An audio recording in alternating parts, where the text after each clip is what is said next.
VT Bulletin sponsored by उत्तम Singh academy Rewa. नमस्कार, Vindhya times में आपका स्वागत है और आपके साथ मैं श्रेया। बॉर्डर पर तैनात जवान देश की रक्षा के लिए दिन रात एक कर देते हैं और जब उसी जवान को शहर की रक्षा में तैनात पुलिस कर्मियों की गुंडागर्दी सहनी पड़े तो सोचिए कैसा होगा। कुछ ऐसा ही सामने आया है रीवा जिले से, जहां पर आज एसपी कार्यालय में डीएसपी हेडक्वार्टर की गुंडागर्दी से परेशान 3 जवानों ने अपने ऊपर पेट्रोल छिड़क कर आत्मदाह करने की कोशिश की। रीवा के कलेक्ट्रेट कार्यालय में उस समय अफरा तफरी मच गई थी जब 3 फौजियों ने अपने ऊपर पेट्रोल डाल दिया और आग लगाने की कोशिश करने लगे। इस दौरान कलेक्ट्रेट में मौजूद अधिकारियों और लोगों में हड़कंप की स्थिति निर्मित हो गई। नायब तहसीलदार यतीश शुक्ला के बार बार मना करने के बावजूद फौजियों ने एक भी नहीं सुनी और अपने ऊपर पेट्रोल डाल दिया। फौजियों का कहना है कि वह कई दिनों से एसपी कार्यालय के चक्कर काट रहे हैं, लेकिन उनकी शिकायत का निराकरण करने वाला कोई नहीं है, उनकी शिकायत को सुनने वाला कोई नहीं है। आज जब वह फिर से अपनी शिकायत लेकर एसपी कार्यालय पहुंचे तो यहां पर बीपी सिंह हेडक्वार्टर द्वारा फौजी का कॉलर पकड़कर गाली गलौज की गई। यह फौजी जमीन पर अवैध कब्जे की शिकायत लेकर कई दिनों से कलेक्ट्रेट और एसपी कार्यालय के चक्कर काट रहा है। भूमाफिया द्वारा उन्हें जान से मारने की धमकी भी दी जा रही है, लेकिन जब इस समस्या का निराकरण करवाने के लिए एसपी कार्यालय पहुंचे तो हेडक्वार्टर बीपी सिंह द्वारा उनके साथ गुंडागर्दी की गई, अभद्रता की गई और इससे आहत होकर फौजियों ने आत्मदाह करने की कोशिश की। बहुत कोशिश के बाद फौजियों को रोका गया और मौके पर पुलिस बल भी तैनात रहा। साथ ही एडिशनल एसपी एडीएम भी मौके पर पहुंचे और मामले को शांत कराया। जिले के नईगढ़ी तहसील अंतर्गत ग्राम गढ़वा में श्री रामानुज जन कल्याण समिति द्वारा नेत्र परीक्षण शिविर का आयोजन किया गया। इस परीक्षण शिविर में उन सभी की जांच की गई जिन्हें आंखों से जुड़ी कोई भी बीमारी थी या कोई तकलीफ थी। कार्यक्रम में मोतियाबिंद और सभी नेत्र रोगों के चित्रकूट के नेत्र रोग विशेषज्ञ डॉक्टरों की टीम द्वारा जांच की गई और इसमें लगभग 1000 की संख्या में रजिस्ट्रेशन करवाए गए। शिविर में अध्यक्ष विजय कुमार मिश्रा और कोऑर्डिनेटर एडवोकेट अमित सिंह भी उपस्थित रहे। उन्होंने बताया कि इस तरह के परीक्षण शिविर में जरूरत मंदों को सुविधा प्रदान करने के लिए आयोजित किए जाते हैं ताकि इन छोटी छोटी बीमारियों से ग्रसित लोग निःशुल्क अपने क्षेत्र में ही उचित जांच पा सकें।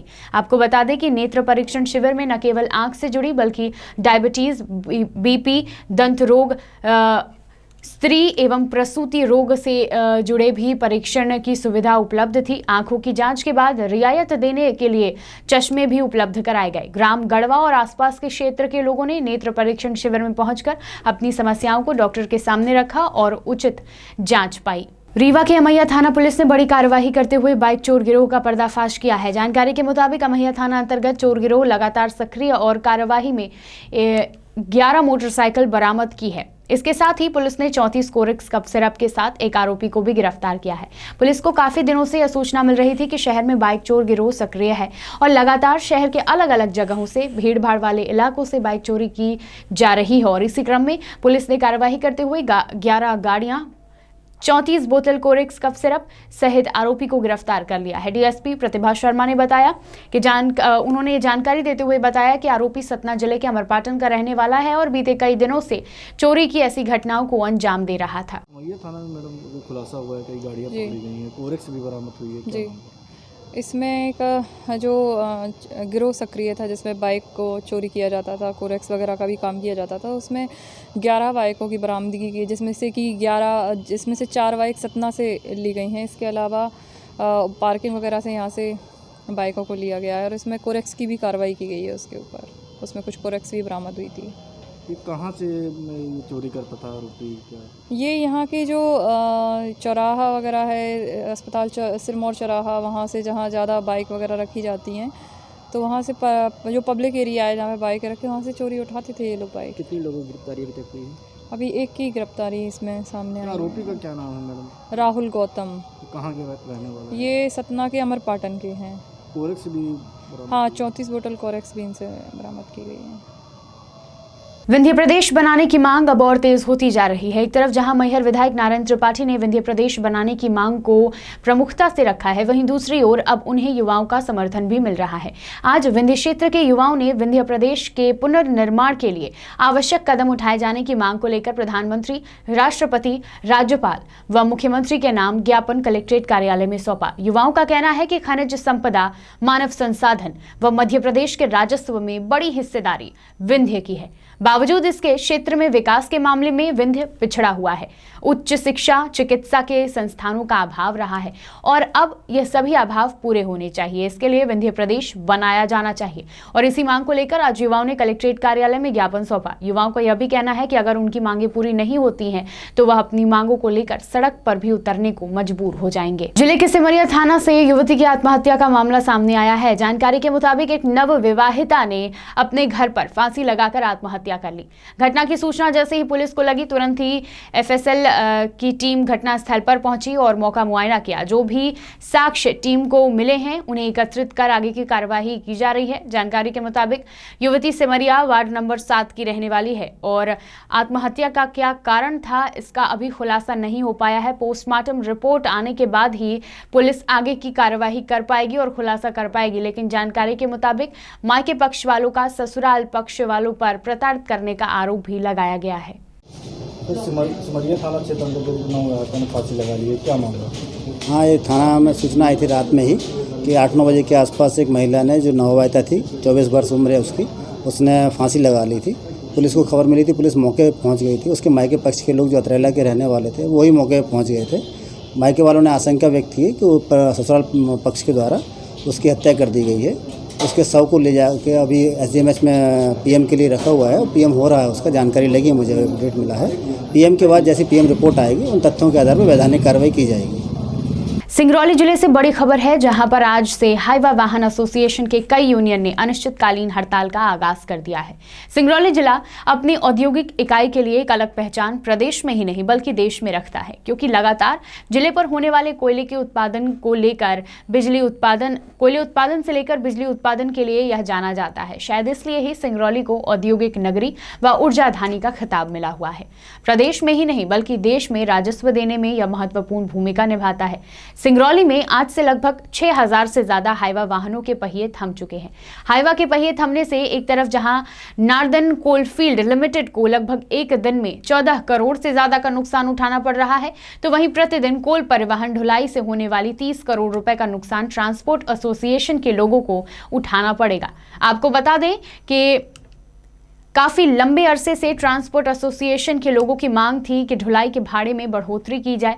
लगातार जिस तरह से पेट्रोल डीजल की कीमतों में बेतहाशा वृद्धि हुई है, जिसके बाद से लगातार वाहन मालिकों को नुकसान उठाना पड़ रहा है, जिसके मद्देनजर पूर्व से ही एसोसिएशन ने कंपनी से मांग की थी कि कोल परिवहन का भाड़ा बढ़ाया जाए।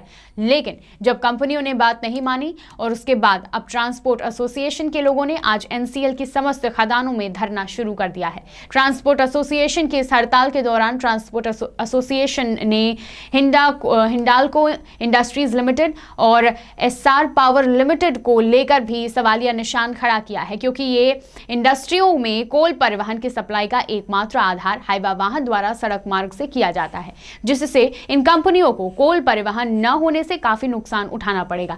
साथ ही इनके द्वारा उत्पादन होने वाली बिजली भी बाधित होगी। ट्रांसपोर्ट एसोसिएशन के लोगों का साफ कहना है कि जब तक वाहनों द्वारा कोल परिवहन का भाड़ा नहीं बढ़ाया जाएगा तब तक हड़ताल जारी रहेगी। हमारी सिर्फ और सिर्फ एक मांग है भाड़ा बढ़ाने की। जो इस क्षेत्र में ट्रांसपोर्टिंग चल रही है लोकल और बाहर की, जो भी ई ऑक्शन के द्वारा और रोड सेल के द्वारा कोयला निकाला जाता है एनसीएल से, उनके भाड़े के बढ़ोतरी की डिमांड हमारी है। 10 साल पहले जो भाड़ा तय हुआ था, आज डीजल का रेट इतना बढ़ गया है, उसके बावजूद भाड़ा वही है। सिर्फ हमारी एक सूत्री मांग है भाड़े को बढ़ाने की। इसमें इस हड़ताल से एनसीएल को कितने का नुकसान? लगभग मैं आपको बता दूं 45,000 से लेकर 50,000 टन प्रति दिन एनसीएल का नुकसान हो रहा है। अगर उसको अमाउंट में डिवाइड करेंगे तो 3,000 रुपया प्रति टन का कोयला एवरेज में इनका उठता है और वो 50,000 टन प्रतिदिन के डिस्पैच का नुकसान इनका होगा। क्या माना जाए ये हड़ताल कब तक चलेगी? यह हड़ताल जब तक हमारी सभी डिमांड पूरी नहीं हो जाती है। क्रमबद्ध तरीके से लोकल ट्रांसपोर्टिंग के लगभग हमारे 20-22 पॉइंट हैं, उनका भाड़ा और सबसे मुख्य रूप से यहाँ एसआर और हिंडाल्को जो प्लांट हमारे सर पर चलता है, अपनी चिमनियों से धुआं उड़ाता है और कहीं न कहीं हमारे बच्चे और हमारा परिवार उससे प्रभावित होता है। उनसे हमारी सर्वप्रथम डिमांड है कि वह उचित भाड़ा देकर हमको संतुष्ट करें। बात करते हैं बुलेटिन की आखिरी खबर की। शहडोल जिले के बुढ़ार थाने में पदस्थ एएसआई महेंद्र शुक्ला की बीती रात सड़क दुर्घटना के बाद इलाज के दौरान जिला चिकित्सालय में मौत हो गई। पुलिस सूत्रों की माने तो रविवार की रात करीब 10 बजे से 11 बजे के बीच महेंद्र शुक्ला अपने दोपहिया स्कूटी वाहन पर संभवतः अमलई स्थित आवास से थाने की ओर जा रहे थे। इसी दौरान अज्ञात वाहन ने उन्हें जोरदार टक्कर मारी, जिससे उनकी स्कूटी पूरी तरह से चकनाचूर हो गई और महेंद्र शुक्ला को गंभीर चोटें आई। उनके सर पर लगा हेलमेट भी जोरदार टक्कर से टूट फूट कर हिस्सों में बट गया। खबर है कि कई घंटों तक सड़क के किनारे महेंद्र शुक्ला पड़े रहे और किसी ने भी उन्हें वहां से अस्पताल नहीं पहुंचाया। बाद में स्थानीय युवाओं द्वारा जानकारी लगने के बाद 100 नंबर डायल किया गया। इस दौरान पुलिसकर्मी भी वहां पर पहुंचे। घायल महेंद्र शुक्ला को जिला अस्पताल चिकित्सालय भेजा गया, जहां देर रात इलाज के दौरान उनकी मौत की खबर मिली। शहडोल से पंकज राव की रिपोर्ट। विंध्य की तमाम खबरें लेकर कल फिर हाजिर होंगे। देखते रहिए विंध्या टाइम्स। बहुत बहुत धन्यवाद।